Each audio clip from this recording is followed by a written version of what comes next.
This individual hasn't eaten in 89 days. The air temperature is minus 60 degrees Celsius, cold enough to freeze exposed human skin in under a minute. He hasn't slept properly in weeks, and he won't move. The longest recorded human fast under medical supervision, 382 days. But that man was in a heated clinic with doctors, vitamins, and water. Without help, no warmth, no safety net, a healthy human dies within 3 weeks.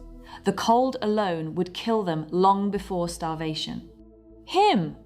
He is outside in the worst place on this planet. The winds here hit 200 kilometers per hour. The sun hasn't properly risen in weeks, and he still has 38 days to hold out. How is that biologically possible? And why did he choose this?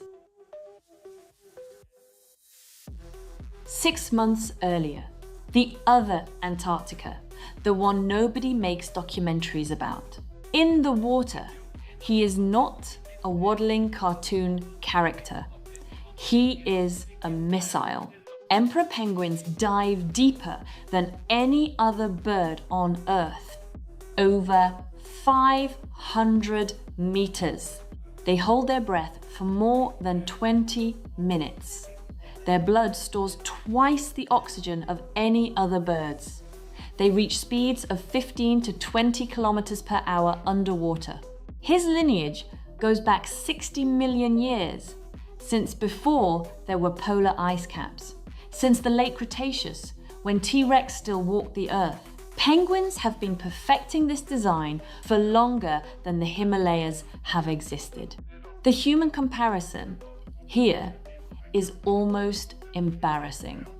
The best freediver in history held his breath for 24 minutes, motionless at the surface, after months of training.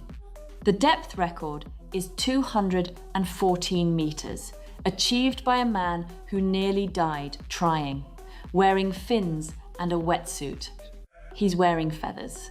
He's not trying, he's just living.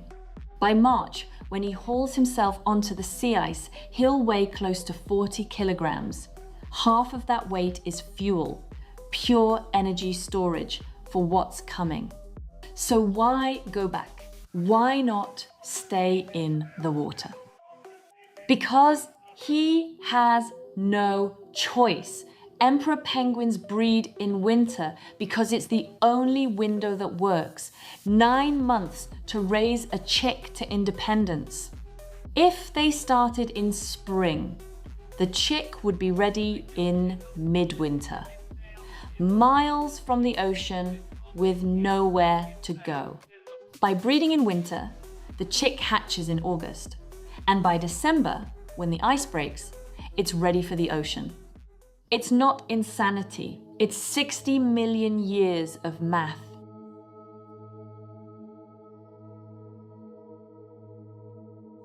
April. He leaves the ocean. This is the point of no return.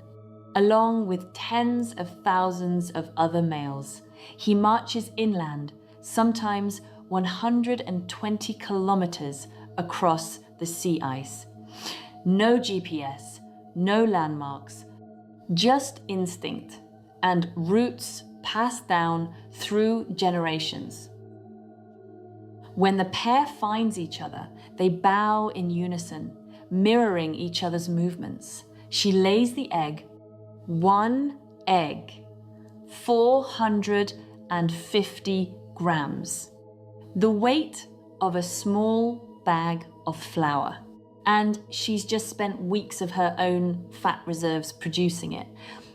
The handoff takes seconds. If the egg touches the ice for more than a few seconds, it freezes. The chick inside dies. Then she leaves. He won't see her for 2 months. He balances the egg on his feet, folds a flap of skin over it. Inside, a steady 36 degrees Celsius. Outside, minus 50. His body is now an incubator. and his fast begins. But he doesn't do this alone. He huddles. And here's what you need to understand about a penguin huddle. It is not a crowd. It's a living structure. Up to 20 birds per square meter. The interior temperature rises from -30 to +20 within 2 hours. 50 degrees of difference. And then they rotate. Slow, pulsing waves, each bird nudging the next, cycling from the freezing edge into the warm core. No leader, no plan, no communication, just physics and 60 million years of instinct. No human engineer has ever built a passive heating system this efficient.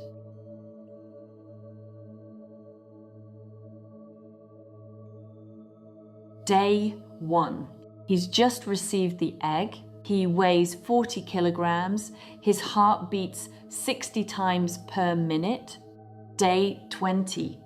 He's lost 5 kilograms. His body has shifted into ketosis, not the trendy diet kind. The automatic kind. The kind his species has run for 60 million years. Day 40. He's lost 10 kilograms. He hasn't moved, really moved, in weeks. Just tiny shuffles, centimeters at a time, to stay in the thermal core. Day 60. He's lost 15 kilograms. The sun hasn't risen properly in months. He can't sleep, not deeply.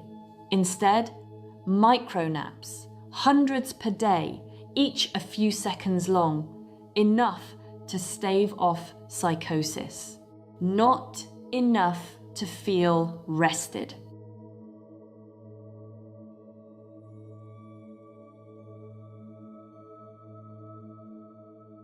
Day 80. The egg hatches.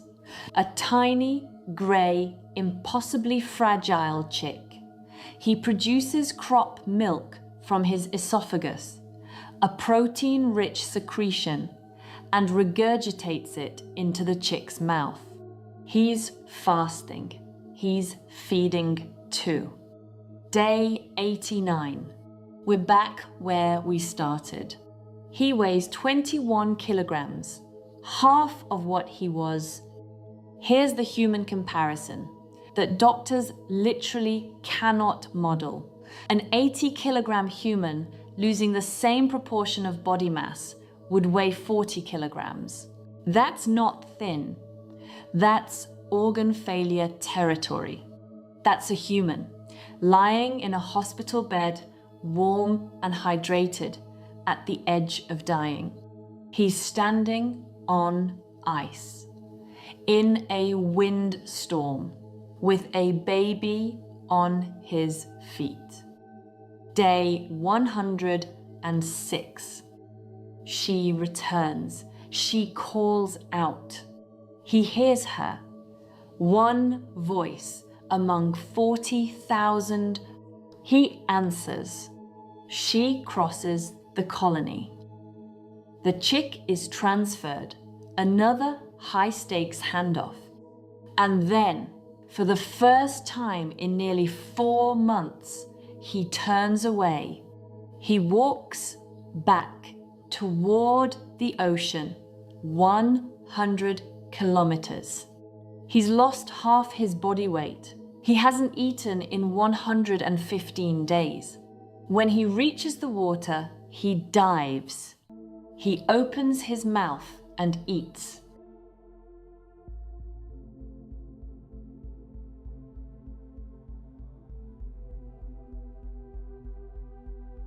This story feels eternal. It isn't.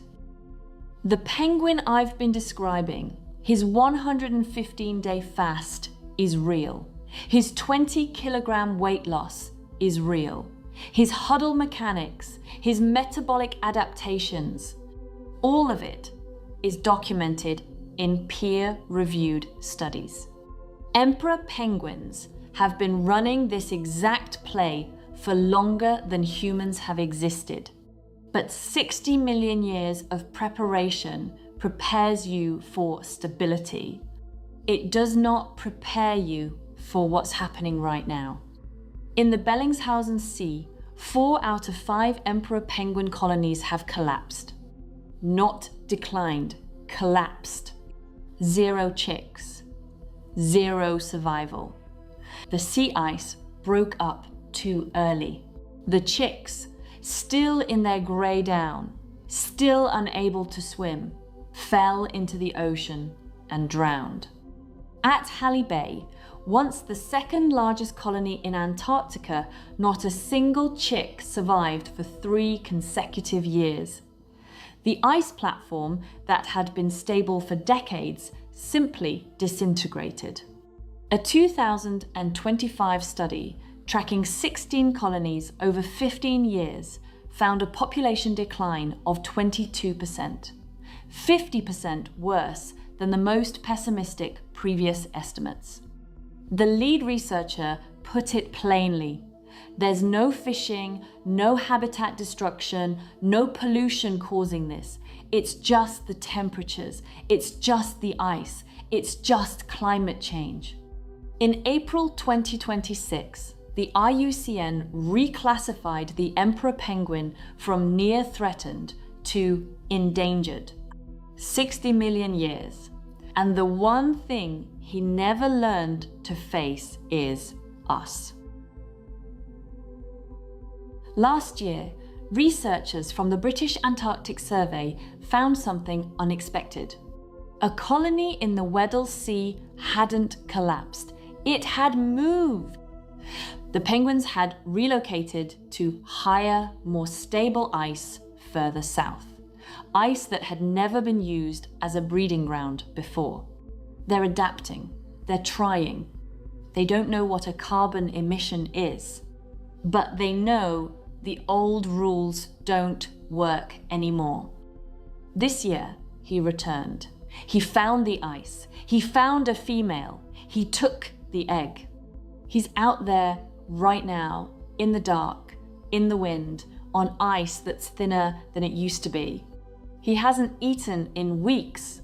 He won't budge, because that's what 60 million years looks like.